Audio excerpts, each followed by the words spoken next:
Today I got this very interesting question on an online forum. It's regarding non-duality, and it's something that I think is a problem that many people on the path of realizing non-duality would come across. And it's a very interesting question because there's a lot of honesty in it, and yeah, it's just a bit of helplessness there. So I'll just read out the question for you so that it's easy to get a picture of what the person is going through. So the person asks, please help with this. I can see that I don't exist anywhere, neither in body nor in mind. This creates a panic in me. Like, who is then waking up every day, going for a morning walk, etc.? How to calm my panic? The panic is also of the ego that it can't find itself anywhere. Yeah. So the person has read in a lot of books or heard a lot of non-duality speakers talk about non-duality, and he sees that I don't exist anywhere, neither in the body nor in the mind. That is true. But this creates a panic in them. Like, who is it then waking up? Who is this asking this question? Who is going for a morning walk? And he wants to calm this panic. But I think he has answered his question himself. He says the panic is of the ego that can't find itself anywhere. So that's true. That is the answer. And the panic is really of the ego. Your ego is sort of pushing you now to find yourself because that is its purpose. The ego functions like that. The ego is the sense of a separate self. It tries to tell you, hey, you, where are you? It just tells you. And that's the crazy part. It doesn't tell you as you. It doesn't appear like a separate entity saying that, hey, you, find yourself. It just calls itself as us. It doesn't even call us. It says me, I can't find myself.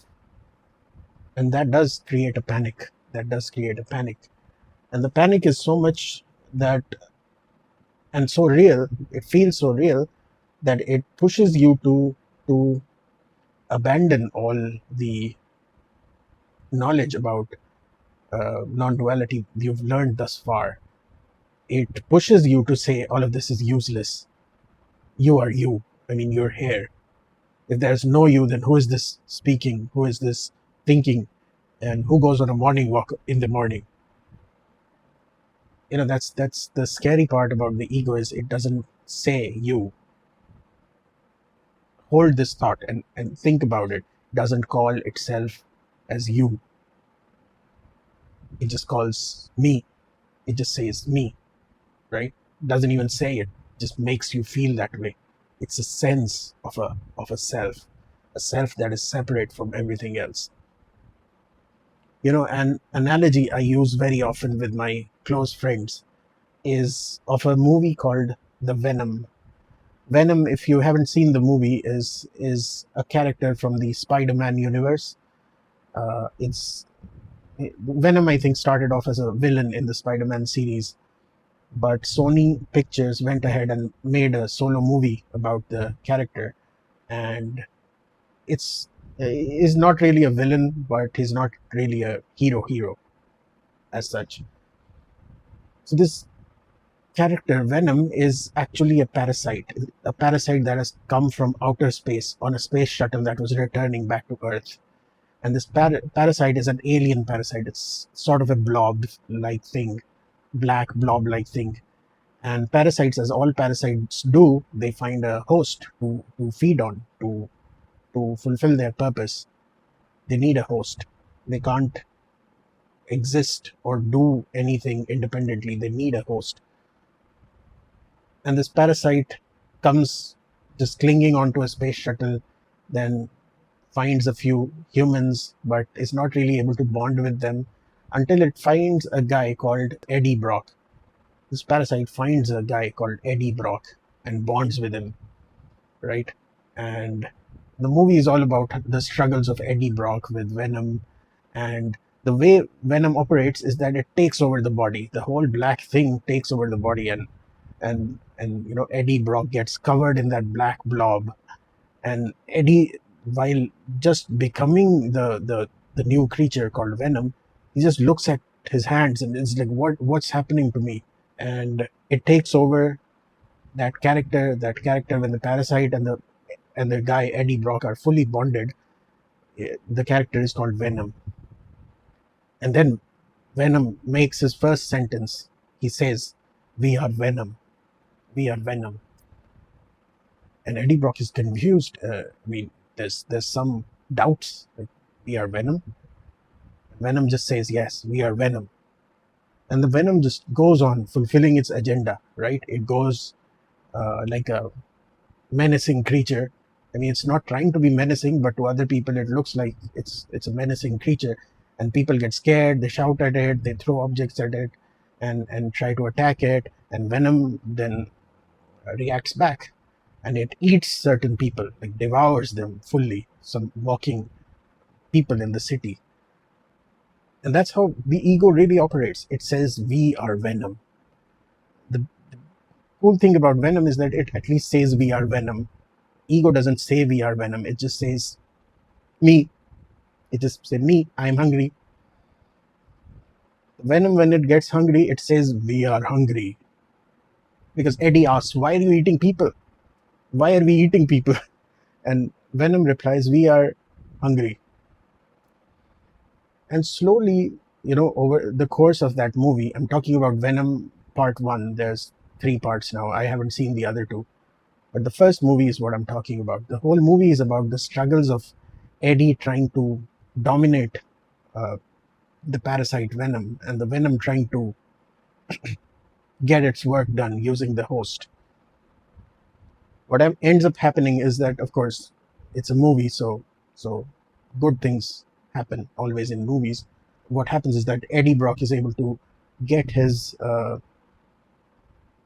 dominion over himself back, and is able to teach Venom to obey what he thinks is the right thing to do.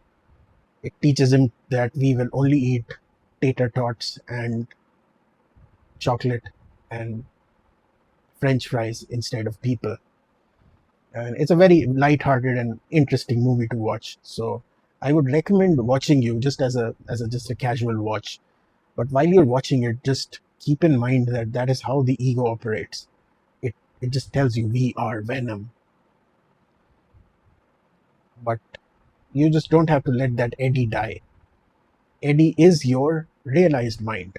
It knows, it identifies Venom as a separate entity, as a not a separate entity, but as a mutation of himself, right?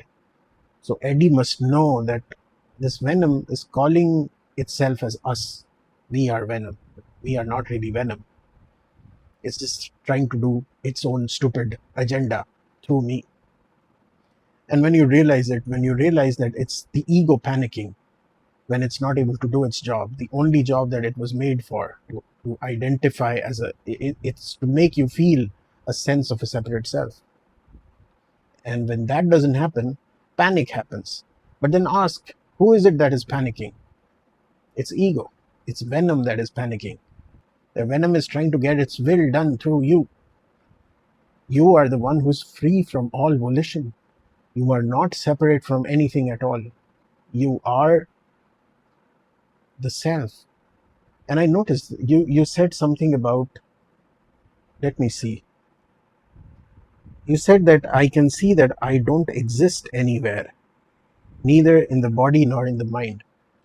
That's not, that's a very pessimistic view. I know that is how it's said in Buddhism, right? They have this concept of shunyata, or nothingness, or yeah, it's really, you have to understand what shunyata means, or the void, or the nothingness. What does it mean? It doesn't mean that you don't exist. You don't exist.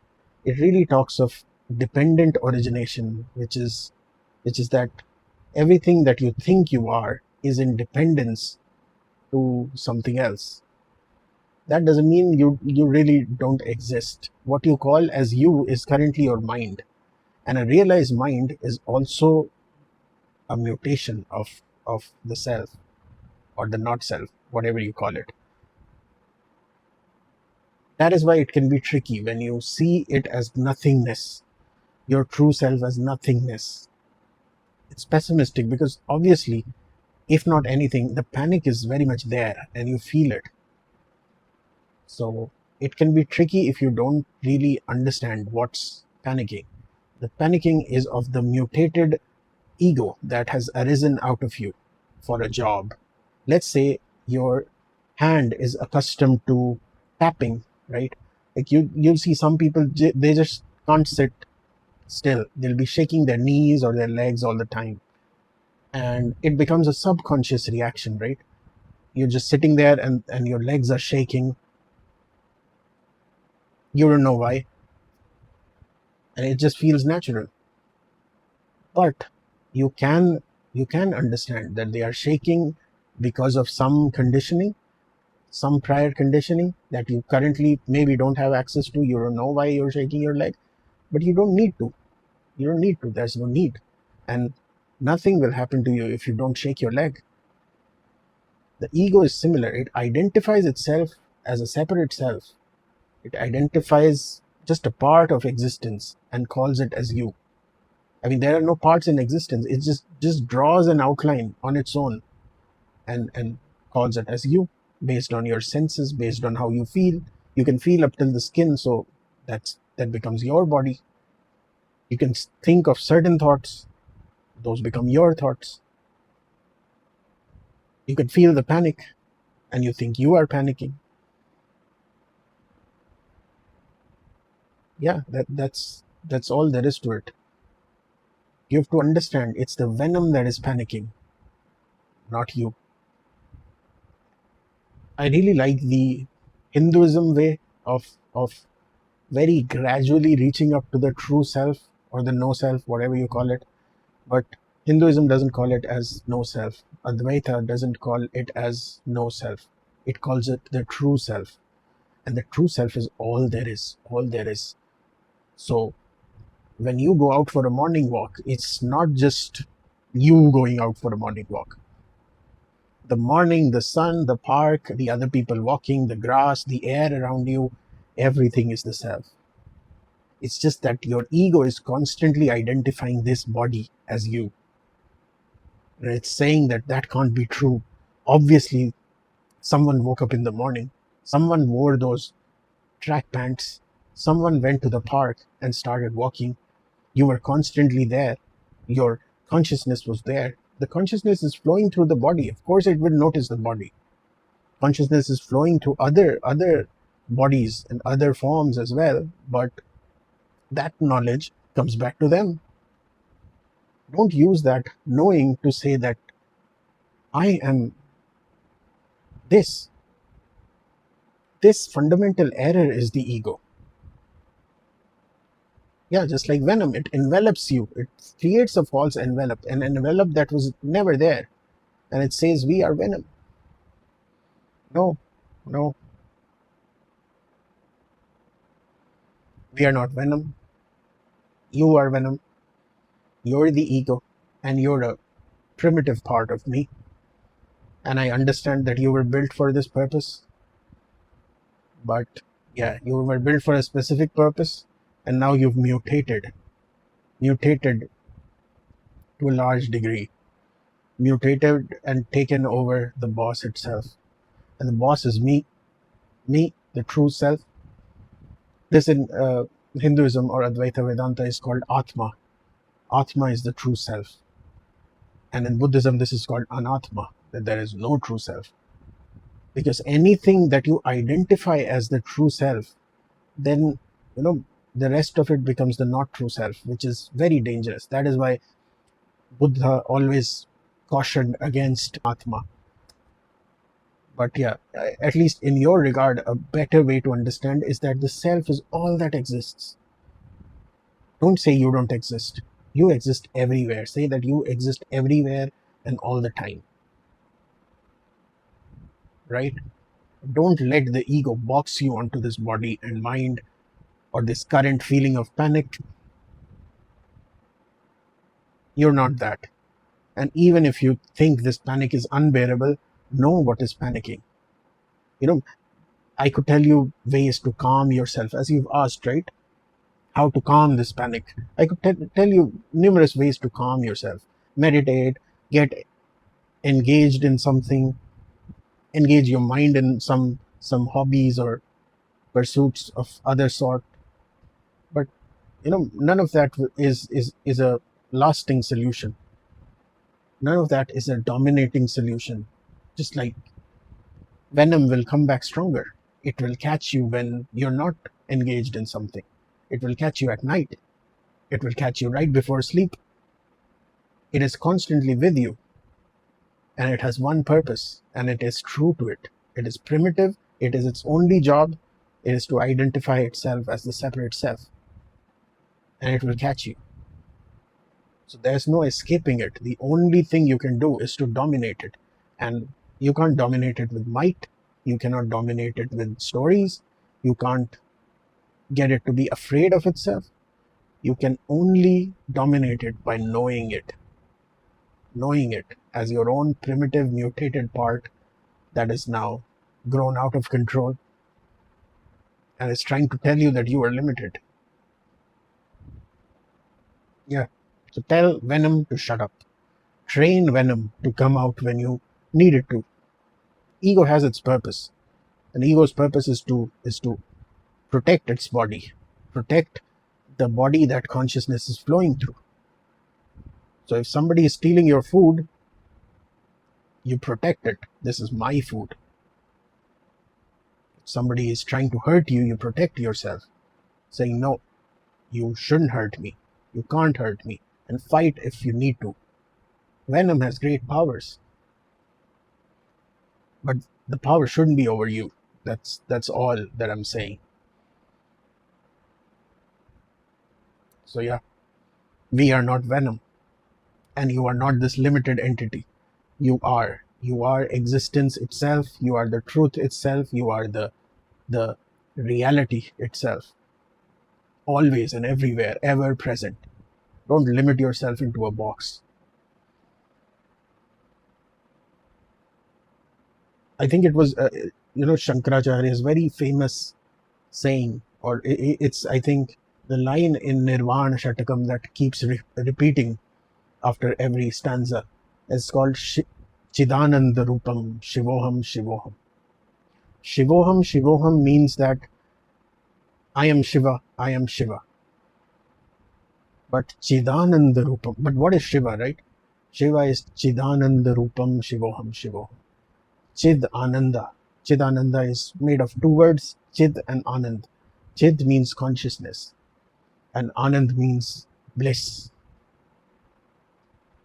So when you're constantly looking out externally for explanations, for a cure for this panic, for a solution to your problems, for joy, for everything, consciousness is flowing out. And Anand is finally when this consciousness finds what it was looking for. And it will only find true bliss when it finds itself. Not externally, but knowing itself from within, even not even within. I mean, it's everywhere. There's no inside outside. You are all there is. You are existence itself. So Chidananda Rupam, when Chid and Anand are united, then you are at completeness. You're not ecstatic also, but you're not troubled also. Chidananda Rupam Shivoham Shivoham. I am that Shiva. Everything. Everywhere. And I'm not looking. And I'm not looking for it. Where am I? Where am I? Because who is looking and what are you looking for? So the panic is just a primitive instinct within you. Not just any primitive instinct. It's called as the Pratham Vritti, which means the first mutation. Jesus, I think, called it original sin. So yeah, it's a tough beast. It's a tough beast. It's your most primary identity. Meanness. And you're right, there is no me. There is no little me. But what you truly are is existence undivided. I keep saying this because it needs to go within you, your mind. And it is finally your new realized higher mind that will convince the primitive mind to shut up and be its tool. And you take care of it. It is an essential tool. Like I said, you need it for a purpose. But yeah, never let venom ride over you. We've all been letting it ride over us, override our mind. But in this human life is considered to be very special in Hinduism. It is consciousness is often called Purush in uh, Hindu philosophy, in ancient Indian philosophy, and it's called Purush. Purush just means human, and it's called that because the human level of consciousness at the human level has the ability to view itself, know itself, and its futile effort to fulfill itself via the ego and then the body around it and the mind all working together to find bliss. It doesn't work like that.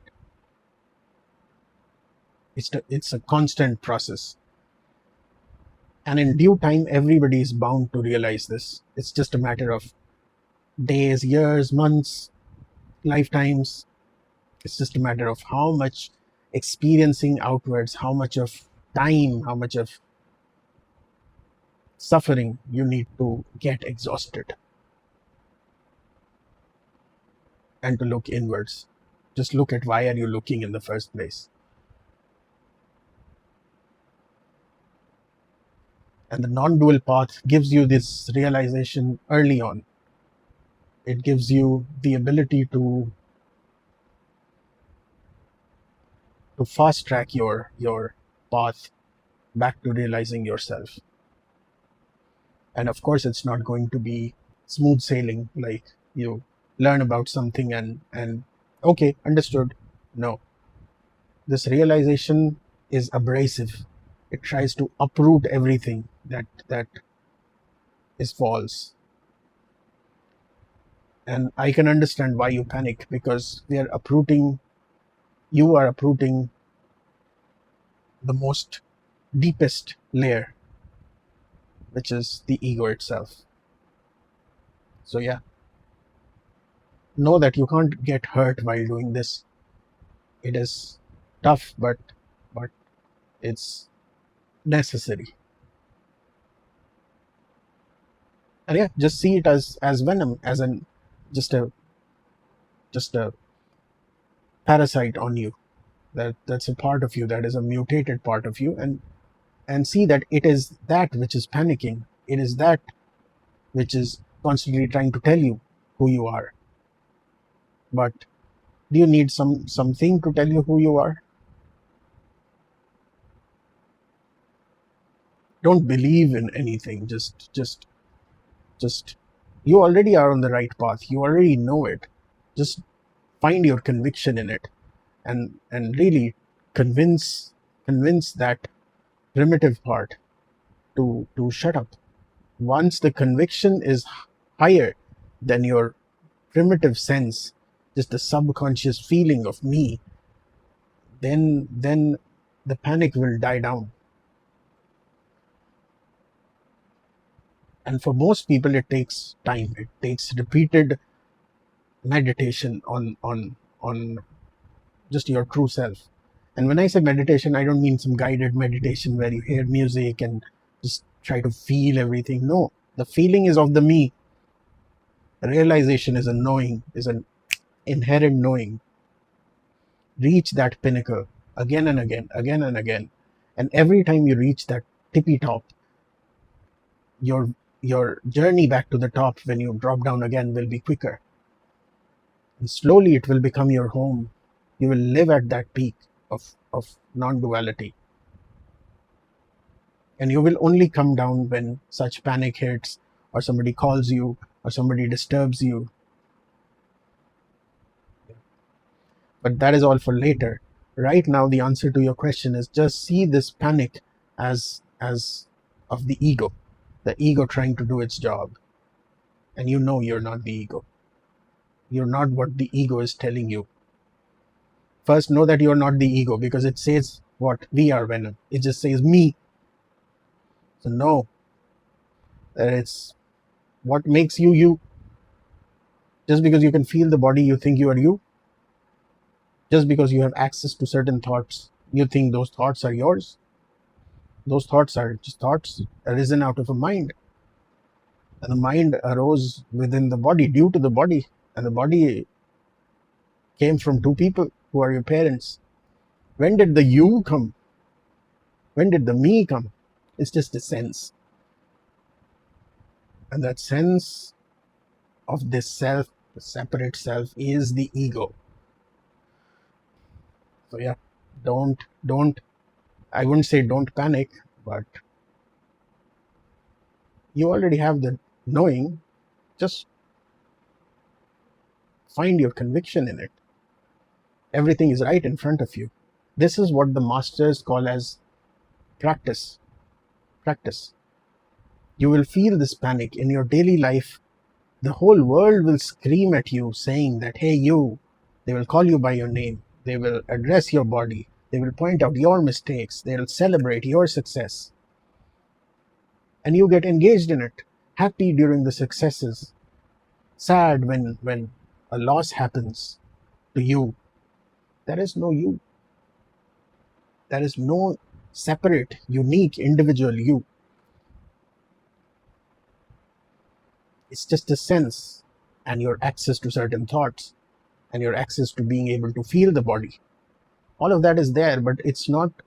Where's the you? That is just a sense. That sense of a separate self is called the ego.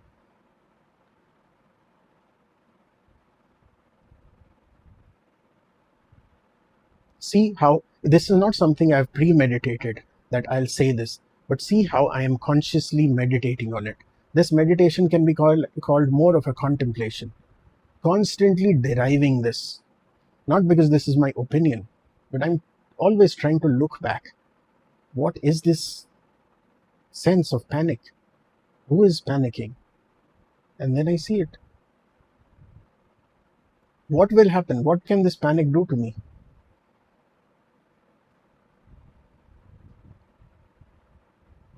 Nothing.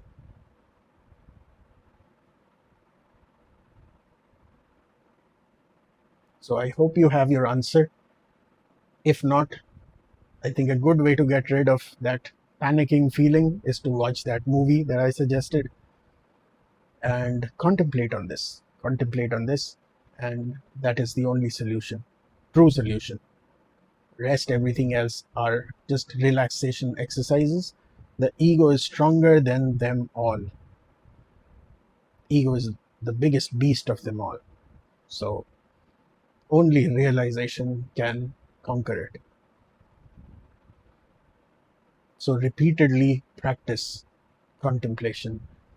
Contemplation is an intellectual way of it.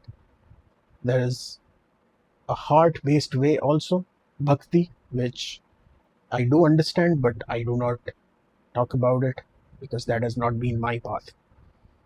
But you take any path, the path of knowledge, which is Gyan Marg, you take that and you get to that realization, and realization once gotten can be dropped, just like you told what you had realized in the first few sentences, and even after that you dropped, right? The panic made you drop. It brought you back to that person who goes to the park in the morning for a morning walk, right? So realization is not permanent. You keep dropping from it. You must decide to make that your home, because it's the best place to be, right? It's the truest place to be. If everything is false, then that automatically becomes the place you should be at. So climb that mountain again and again, and you climb that mountain by contemplating on reality, on the self, who you are, your true nature. And yeah, just wrestle with your own problems. Like you very honestly mentioned your panic. Deal with that panic. And I told you how to deal with it. I hope this helps.